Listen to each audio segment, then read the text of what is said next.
जय हिंद साथियों, आप सभी का स्वागत है आपके अपने चैनल स्क्राइब स्टडी में। और मैं हूं स्क्राइब। आज हम लोग पढ़ने वाले हैं वृक्काणु और पादप में उत्सर्जन। ये मेरा लास्ट पार्ट बचा है आप लोगों का, यानी ये लास्ट पार्ट बचा है उत्सर्जन का ये लास्ट पार्ट है। आइए देखते हैं सबसे पहले वृक्काणु क्या है। तो आइए हम लोग सबसे पहले देखते हैं वृक्काणु के बारे में, क्योंकि ये पढ़ना बहुत इंपॉर्टेंट है। ये बोर्ड एग्जाम में 100 to 100% आता है। इसका चित्र भी बहुत इंपॉर्टेंट है। आइए देखते हैं सबसे पहले। और हाँ, एक बात और कह देना चाहता हूँ कि आप अपने चैनल को लाइक करते रहें, सब्सक्राइब करते रहें, ताकि आप सभी तक नोटिफिकेशन सबसे पहले पहुंच जाए। नेफ्रॉन यानी वृक्काणु।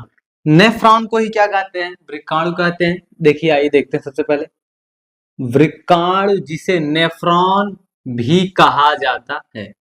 हमने पहले ही बताया, नेफ्रॉन को ही वृक्काणु कहते हैं। और यह गुर्दे की संरचना और यह गुर्दे की संरचना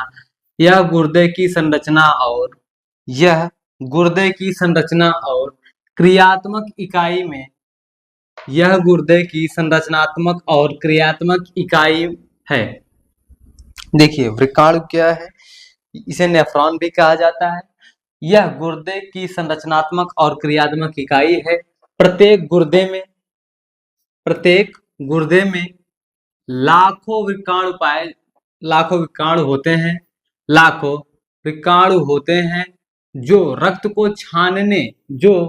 छानने और मूत्र बनाने का काम करते हैं। जो रक्त को क्या करने? छानने और मूत्र बनाने का कार्य करते हैं। इससे क्या होगा? हमारे शरीर को बहुत लाभ है।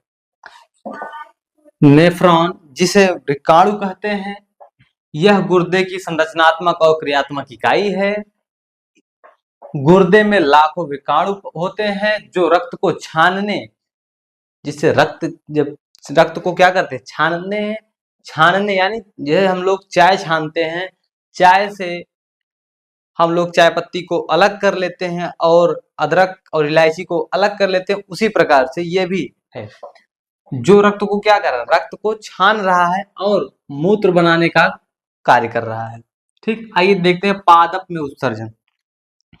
पादप में उत्सर्जन बहुत जरूरी है। जैसे अगर हम लोग देखते हैं, कुछ पेड़ पौधों के पत्तियों में अलग अलग प्रकार से चीजें निकलती रहती हैं, उन सभी को क्या करना है? पढ़ना बहुत जरूरी है हम लोग। जैसे कि हम लोग अगर किसी बबुल का पेड़ देखे होंगे तो उसमें कुछ गोंद निकलते होंगे, और हमने नीम की छाल देखी, उसमें से कहीं कहीं गोंद निकलते हुए मुझे दिखे हैं। आइए उन सभी के बारे में बताते हैं हम लोग। पादप में उत्सर्जन। पादपों में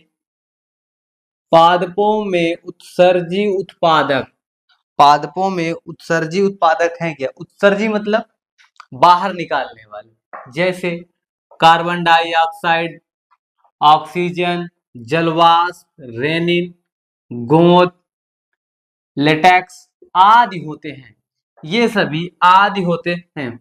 इन उत्सर्जी पदार्थों का उत्सर्जन भिन्न भिन्न प्रकार से होते हैं। इनका उत्सर्जन किस प्रकार से होता है? भिन्न भिन्न प्रकार से होते रहते हैं। तो आइए जो भिन्न भिन्न प्रकार से है, सबसे पहले उसी को देख लेते हैं।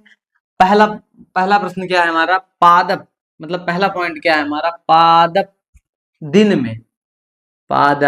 में यानी पेड़ पौधे। पादप मतलब भैया दिन में, ये साइंस की भाषा है पादप, और आम तौर पे हम लोग क्या बोलते हैं? पेड़ पौधे बोलते हैं। तो दिन के समय कार्बन डाइऑक्साइड प्रकाश संश्लेषण में प्रयुक्त करके ऑक्सीजन को उत्पादित करते हैं। फिर से देखते हैं। पादप दिन के समय कार्बन डाइऑक्साइड यानी CO2 प्रकाश संश्लेषण में प्रयुक्त करके ऑक्सीजन यानी O2 को उत्पादित करते हैं, जो वे वायुमंडल में युक्त कर देते हैं। जो वे वायुमंडल में क्या कर देते हैं, युक्त कर देते हैं, यानी छोड़ देते हैं उन्हें। इसके बाद आइए देखते हैं दूसरा जो हमारा है, ये है रात्रि के समय। इसका अपोजिट है एकदम, इसका एकदम अपोजिट है, इसका एकदम अपोजिट है। रात्रि के समय, किस समय? रात्रि के समय पादप, रात्रि के समय पादप ऑक्सीजन युक्त ना करके, ऑक्सीजन युक्त ना करके CO2 मुक्त कर देते हैं। रात्रि के समय, जैसे रात्रि के समय क्या होता है, रात्रि के समय हमें ऑक्सीजन ना देकर, ऑक्सीजन ना देकर ये क्या कर देते हैं, कार्बन डाइऑक्साइड को छोड़ने लगते हैं। और कभी कभी ऐसा होता है कि दिन में कार्बन डाइऑक्साइड छोड़ते हैं और रात में क्या करते हैं, ऑक्सीजन छोड़ते हैं। तो आइए देखते हैं तीसरा पॉइंट क्या है हमारा। तीसरा पॉइंट है हमारा, पादप अतिरिक्त जल को, पादप यानी पेड़ पौधे अतिरिक्त जल को वाष्पोत्सर्जन क्रिया द्वारा निर्मुक्त कर देते हैं, यानी छोड़ देते हैं। पादप अतिरिक्त जल को वाष्पोत्सर्जन क्रिया द्वारा निर्मुक्त कर देते हैं, यानी छोड़ देते हैं। निर्मुक्त मतलब छोड़ देना। ये जो पादप, जैसे पेड़ पौधे होते हैं ना, कभी कभी जल ज्यादा अवशोषित कर लेते हैं, तो उसे क्या कर देते हैं, वाष्पोत्सर्जन। भाप के माध्यम से क्या होता है, वो ऊपर चला जाता है, वाष्पोत्सर्जन हो जाता है। जल का ऊपर जाना और नीचे आना क्या है, वाष्पोत्सर्जन है, निर्मुक्त कर देते हैं। और देखिए चौथा पॉइंट हमारा क्या है, चौथा पॉइंट हमारा,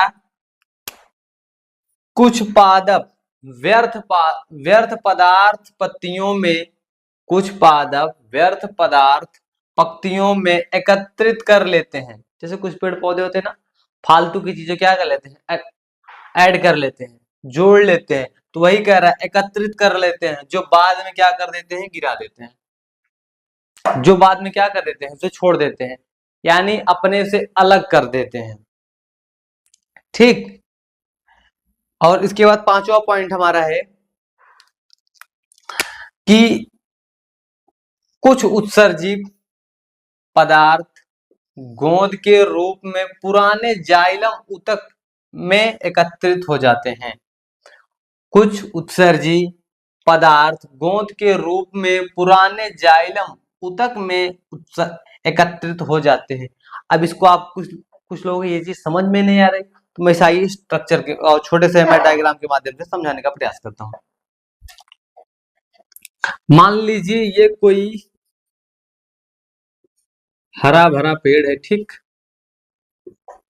हरा भरा पेड़ है, थोड़ा सा, चलिए ठीक है यही बना देते हैं। ये मान लीजिए कोई हरा भरा सा पेड़ है, ठीक। इसके बाद